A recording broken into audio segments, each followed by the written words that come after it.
కూటమి ప్రభుత్వం వైసీపీ మధ్య బియ్యం కయ్యం పుట్టించింది. రైస్ మాఫియా వెనుక సూత్రధారులు వైసీపీ నేతలే అని కూటమి నేతలు విమర్శిస్తే, రైస్ దోపిడీదారుల వెనుకున్నది కూటమి నేతలే అని fan party ఆరోపిస్తోంది.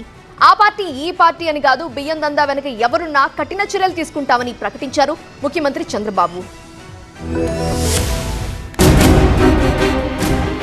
Kakinada anchorage port సాక్షిగా అక్రమార్కులకు వణుకు పుట్టించారు పవన్ కళ్యాణ్. అక్రమ రేషన్ బియ్యం తరలింపుపై ఆగ్రహం వ్యక్తం చేశారు. సిఐడి లేదా సిబిఐతో ఎంక్వైరీ వేయిస్తామన్నారు. మరోవైపు అధికారులకు కూడా వార్నింగ్ ఇచ్చారు డిప్యూటీ సీఎం.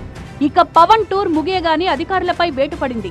విధుల్లో అలసత్వం వహించిన పౌర సరఫరాల డీసీఎస్ఓ ప్రసాద్ పై చర్యలు తీసుకున్నారు ఉన్నతాధికారులు.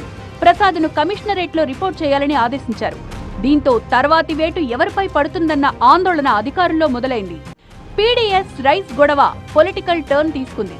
అక్రమ రైస్ మాఫియా వెనుక వైసీపీ నేతల హస్తం ఉందని కూటమి నేతలు ఆరోపించారు. కూటమి నేతల ఆరోపణలపై మాజీ మంత్రి అంబటి రాంబాబు స్పందించారు. బియ్యం అక్రమ రవాణా వెనుక కూటమి నేతల హస్తం ఉందని ఆరోపించారు. బియ్యం అక్రమ రవాణాను అడ్డుకోవాలన్న చిత్తశుద్ధి రాష్ట్ర ప్రభుత్వానికి లేదని విమర్శించారు.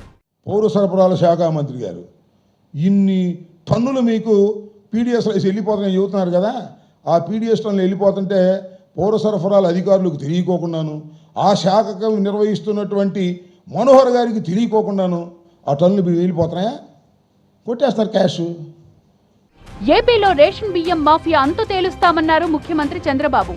పేదలకు చెందాల్సిన బియ్యాన్ని విదేశాలకు తరలించి సొమ్ము చేసుకుంటున్న వారిని వదిలే ప్రసక్తే లేదన్నారు. అక్రమార్కులపై కఠిన చర్యలు తీసుకుంటామన్నారు. ఎవరైతే రీసైక్లింగ్ చేస్తున్నారో మిమ్మల్ని కూడా హెచ్చరిస్తున్నా, వదిలిపెట్టం జాగ్రత్తగా ఉండమని హెచ్చరిస్తున్నానని చెప్పి కూడా నేను మీకు తెలియజేస్తున్నా. అక్రమ రేషన్ బియ్యంపై గళం విప్పిన పవన్ కళ్యాణ్ కు బీజేపీ మద్దతు తెలిపింది.